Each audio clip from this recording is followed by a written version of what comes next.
Primeras damas, hay que terminar con su reinado cada vez que asume un nuevo presidente. Bueno, la figura de su esposa queda en el foco de la opinión pública y empiezan las competencias muy desacreditadas por sus estilos personales. Se convierten casi en influencers de moda en lugar de influencers de otro tipo de actitudes sociales más interesantes. Estamos con Verónica Giordano, socióloga, doctora en Ciencias Sociales, investigadora del CONICET, directora de la Maestría en Estudios Sociales Latinoamericanos de la UBA. Muchas gracias, Verónica, por estar aquí. Gracias a ustedes por la invitación. Bueno, ahora se ven los duelos de estilo en las redes, mucha opinión pública en contra de estas comparaciones, pero se siguen dando entre Fabiola Yáñez, la mujer del presidente Alberto Fernández, y Juliana Aguada, la esposa del expresidente Mauricio Macri. Ahora, a lo largo de la historia esto es insistente, ¿no? Esta idea de ver el estilo de la primera dama, sobre todo en términos de moda. Sí, digamos que esa es una de las aristas por las cuales uno puede mirar a la figura de la primera dama. A lo largo del tiempo esto fue variando, digamos, si uno piensa en el siglo XIX, fines del siglo XIX, el presidente Roca el presidente Roca y el siguiente Juárez Celman compartieron familia, estaban casados con dos hermanas. Claro. Y entonces esas primeras damas eran personajes claves para la política argentina del entramado familiar que se tejía en torno a los lazos de poder. Claro, el cemento que unía esas relaciones, de alguna manera. Exactamente, eran una especie de damas facilitadoras de cierta circulación de la política. Esto a lo largo del siglo XX fue cambiando. Las mujeres llegamos a la política, llegamos al voto mucho antes de haber tenido la capacidad civil plena, es decir, no podíamos firmar un contrato con autonomía de los maridos, pero sí teníamos derecho a votar. Ah, qué interesante esto. Aún con el derecho al voto no avanza en otro sentido la libertad y el reconocimiento de los derechos de las mujeres. Exactamente. En mi libro Ciudadanas Incapaces justamente lo que hago es poner de manifiesto esto, ¿no? Ciudadanas que pueden votar, pero que no pueden firmar un contrato, ¿no? Por la incapacidad civil que el Código Civil las restringía. Ahora, Verónica, en las esposas de Roca y de Juárez Celman, estas hermanas que integraban este espacio social, este tejido social, además de esa pertenencia social, ¿aportaban algo en términos políticos a ese escenario y en términos de visibilidad, de cómo en los medios de entonces o cómo se discutía su figura? ¿Se comentaba otra cosa más allá de su estilo o tampoco su estilo? No, esto formaba parte, digamos, de la vida privada. Te diría que es recién con el primer feminismo en la década del 20 que las mujeres empiezan a tener, que la figura de la primera dama empieza a tener un rol político significativo. La figura de First Lady aparece en Estados Unidos. Y ¿En qué momento es eso? Con Washington. Solo que la figura de la mujer involucrada en política aparece con Roosevelt, con la figura de Eleanor Roosevelt, que es una mujer que sí se dedica a tener una agenda propia dentro del gobierno nacional. ¿Pero era una agenda de corte femenino, feminizada? Yo creo que sí, digamos, es una agenda que tiene que ver... ¿Dedicada a los niños, o dedicada al cuidado de los ancianos, dedicada al cuidado, ¿no? Dedicada al cuidado, eso es lo que lo que prima, pero no en todos los casos es así. En la historia argentina tenemos la figura de Eva, un arquetipo, digamos, de primera dama, donde uno puede pensar, bueno, sí, estuvo vinculada a temas que tenían que ver con acción social, con infancia. La especie de la madrina, ¿no? Pero el censo de mujeres peronistas que ella hizo llevó a que 26 representantes de cada una de las provincias tuvieran a su cargo un censo. Hoy usamos la palabra empoderamiento, ¿no? Pensemos en qué significaba para esas mujeres que nunca habían participado en política, que todavía no tenían el voto y que sin embargo estaban saliendo a la calle, censando, dejando su familia, dejando su casa, su cocina. Digamos, esa experiencia de vida es una experiencia de empoderamiento que va cimentando posibilidades posteriores. Claro, ¿no? les abre la puerta al espacio público como proyecto desde su lugar de primera dama. Sí, Esta es la y idea. no necesariamente como madres o como esposas. Claro, ¿no? Esto como era expertas, de alguna manera técnicas, haciendo una tarea técnica. Sí, exactamente. Interesante. Y una tarea política, porque estaban censando mujeres de un partido político. Claro, es ¿no? cierto. Y el hecho de que Eva Perón usara una retórica que trataba a los otros como sujetos a ser cuidados y por otro lado fuera la representación de, bueno, esta que decíamos, hada madrina, ¿eso le pone algún tipo de matiz a la idea de un corte radical entre el modo de ser primera dama de antes y el que inaugura Eva Perón? Yo creo que esto es algo que no es solamente de Argentina, me parece que tiene que ver con la Segunda Guerra, el final de la Segunda Guerra Mundial, con nuevos modos de hacer política, donde esa bisagra entre el mundo privado y el mundo público empieza a tener más chirridos y entonces es posible que aparezcan otras figuras, mujeres en la política, ¿no? En el caso de América Latina tenemos algunas situaciones interesantes.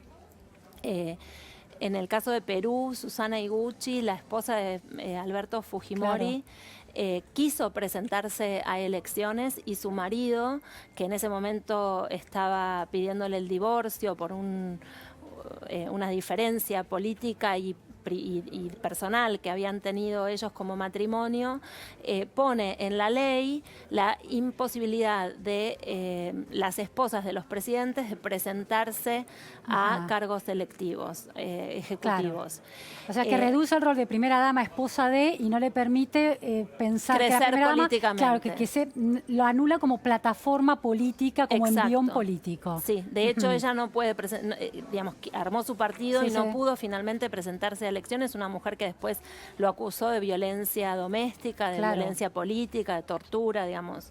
Y quien quedó como figura de primera dama fue su hija, Keiko Fujimori, un poco también lo que pasó cuando con Menem, Zulemita asumió el cargo de primera dama. El menemismo con Menem y esa ruptura matrimonial tan violenta con Zulema Yoma, que tenía además un carácter muy contundente y muy fuerte, o por lo menos esa era la lectura que la época hacía de las actitudes de Zulema Yoma. Y aunque Zulema Yoma no hubiera tenido una acción política en los términos que describías con Eleanor Roosevelt o Eva Perón, la ruptura matrimonial es una revolución en el rol de primera dama. La ruptura matrimonial es una revolución en todo sentido para las mujeres porque si pensamos que las mujeres que están unidas en matrimonio y no tienen la capacidad civil plena y dependen de la patria potestad de sus maridos, y ese matrimonio es indisoluble, las mujeres no tienen capacidad contractual nunca. El hecho de que exista la figura del divorcio abre la puerta a que las mujeres puedan recuperar esa capacidad, la patria potestad compartida, una cantidad de cuestiones que fueron avanzando en términos legislativos, junto con el divorcio vincular, la capacidad civil plena y la patria potestad compartida, son un paquete de medidas que abren una libertad civil, una emancipación para las mujeres. Y en el rol de primera damas, esas rupturas eran muy sonantes, porque la ley de divorcio estaba ahí de aprobarse o se había aprobado hacía muy poquito. Entonces recién, como latinoamericanos, recién estábamos viendo estas cuestiones de alcoba en la agenda pública. Claro, de alcoba en la agenda pública, interesantísimo, y de visibilización. Es decir, todos veíamos esa ruptura. ¿Ese fue de alguna manera, sin quererlo, un gesto político entonces? De alguna manera, un resquebrajamiento de la sumisión de la primera dama al rol que la Constitución, no, porque no está en la Constitución, al rol que la sociedad y la institución presidencial designaba. Sí, yo creo que sí. Yo creo que esas figuras problemáticas, entre Claro. comillas, para la política de los años 90, del neoliberalismo. Fíjate que Susana Iguchi y Zulema Yoma eran locas. Claro, se las trataba así, ¿No? sí, sí. Esa es una de los arquetipos femeninos en los cuales aparece, ¿no? Si no es la madre, es la loca, y si no está esta otra versión que es la mujer Barbie, la muñeca de torta, ¿no? Ya vamos a ir a esas a esa versión que remite a las figuras más actuales, pero pienso en Raúl Alfonsín y esa ausencia de su mujer, ¿no? Ese silencio con el que su mujer encaró el rol de primera dama, mucho más silencioso que el de Inés Pertiné, la mujer de la Rúa, porque Inés Pertiné de alguna manera tenía había una circulación social en un cierto ámbito de la ciudad de Buenos Aires, ¿no? Sí, a mí me parece que esos silencios tienen que ver también con los silencios acordados respecto de matrimonios no bien avenidos, ¿no? En países donde todavía no había una ley de divorcio. Claro. Insisto, el matrimonio es una matriz opresora para la mujer en términos de derechos. Ahora, si uno piensa, por ejemplo, en Michelle Obama, ¿no? En una sociedad que en algunas cuestiones está más avanzada, en otras no, pero Michelle Obama es una abogada de origen afroamericano, más rica en términos económicos que su marido presidente, y sin embargo a la hora de ocupar el rol de primera dama no hizo una política abiertamente en contra del lugar común de la mujer, ¿no? Se dedicó, bueno, a la agenda de la alimentación sana, por ejemplo. Sí, ahí yo te diría que sobre todos estos arquetipos, el arquetipo de madre, el arquetipo de bruja, loca, está otro arquetipo mucho más fuerte que es el patriarcado, ¿no? Es muy difícil que en las agendas de los gobiernos aparezcan espacios para que desde el rol de esposa del presidente se puedan ejercer otro tipo de operaciones. No es que no existan. Canadá tiene otra agenda, digamos, hay países que no... La mujer de Justin Trudeau tiene, a ver qué agenda cultiva. Una agenda propia, digamos, que no tiene que ver con los lugares comunes que se les asignan a las mujeres, ¿no? Que tengan que ver con la infancia, con la alimentación, con el cuidado del cuerpo, ¿no? Claro. Son agendas propias que tienen que ver con los problemas del país también, ¿no? A mí me parece que la situación está empezando a cambiar a partir de una foto que apareció en la cumbre de la OTAN en 2017, donde se presentaban dos parejas, la primera ministra de Serbia y su esposa, y el primer ministro de Luxemburgo y su esposo. Claro. Entonces, esa foto de dos matrimonios compuestos por personas del mismo sexo, creo que nos están hablando de unas transformaciones en las relaciones entre los cargos ejecutivos y los consortes, por llamarlos de alguna manera, que todavía no le estamos pudiendo poner un nombre, que todavía no está siendo clasificado. A mí me da la sensación de que la figura de la primera dama no va a desaparecer, es una figura política, pero lo que está cambiando es el título, ¿no? De primera dama. Cristina Fernández de Kirchner fue primera dama en algún momento, ¿no? En la presidencia de Néstor Kirchner. ¿Qué le aportó? Como ya era una política muy consolidada, llegado ese momento, esa condición de mujer política, ¿transformó ese rol en otra cosa? ¿O terminó de alguna manera subsumida y fagocitada por este molde mayor que es el patriarcado que condiciona también el funcionamiento? Yo creo que el caso de Cristina Kirchner es muy particular, Cristina Fernández, porque ella ya tenía una trayectoria política. Ella no comienza su participación en la política a partir de su condición de esposa de un presidente. Pero a la hora de ser primera dama, ¿podía salirse del rol de esposa y funcionaba distinto en los viajes, en los encuentros? Y sí, yo creo que funcionó distinto. Yo creo que funcionó distinto. Yo creo que poder ser candidata después de su marido tiene que ver con haber hecho un trayecto previo que no tenía que ver la agenda típica de las primeras damas. Claro, ¿no? seguramente, es como el fruto de su propia trayectoria, pero no me acuerdo cómo se movía en términos de representación social. Hay un Claro. protocolo, digamos, la figura de la primera dama es una figura protocolar. Entonces esos protocolos deben cumplirse. ¿Y qué dice ese protocolo? Justamente que que debe acompañar y que hay unas ventanas en las cuales se puede ejercer acción, claro, que tiene que ver con esto, con los cuidados, con el anfitrionar en las reuniones cumbres, claro. digamos, lo que vemos habitualmente cuando observamos el comportamiento de una primera dama. Claro, ese caso, protocolo no está escrito. Uh-huh. Digamos, no hay normas ni en la Constitución ni en las leyes, si bien hay presupuesto destinado a la vestimenta y por eso también la discusión, ¿no? Si se puso tales zapatos, si se compró tal o cual cartera, si esa cartera es mejor que la... Tiene un techo ese presupuesto, me imagino. Y supongo que sí, claro. Eso no lo analicé en detalle, pero sí, es un presupuesto. Claro. Bueno, Fabiola Yáñez, la mujer del presidente Alberto Fernández, y Juliana Aguada.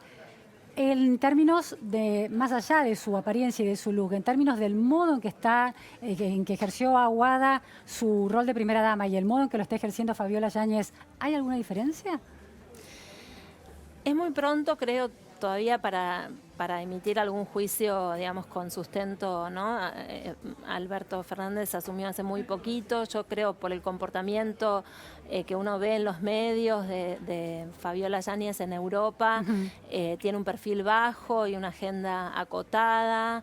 El presidente no tiene un estilo tal vez como el de Macri, que tendía a mostrar su vida privada todo el tiempo. Uh-huh. Ambas están funcionando como esposas de... Ninguna puso en juego su profesión o su oficio, ¿no? Uh-huh.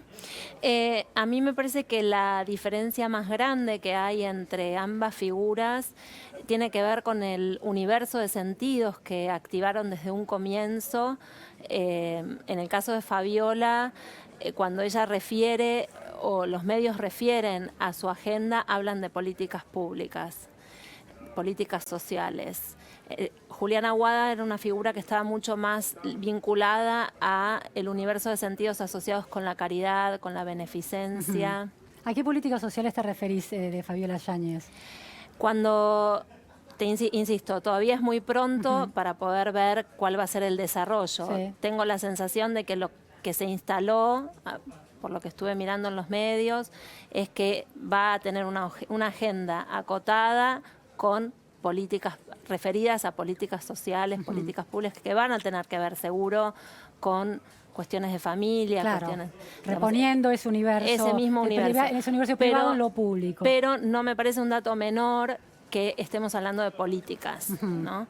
Que esto ya ingresa a la esfera de la acción del Estado, digamos, ¿no? Ahora, mirando el tema desde otro lado, ¿se puede plantear que la decisión tomada en pareja o la decisión de Juliana Aguada eventualmente de no tallar fuerte en temas de políticas públicas y quedarse en su rol privado de acompañar a su marido o su rol de madre, es una decisión legítima también para una primera dama?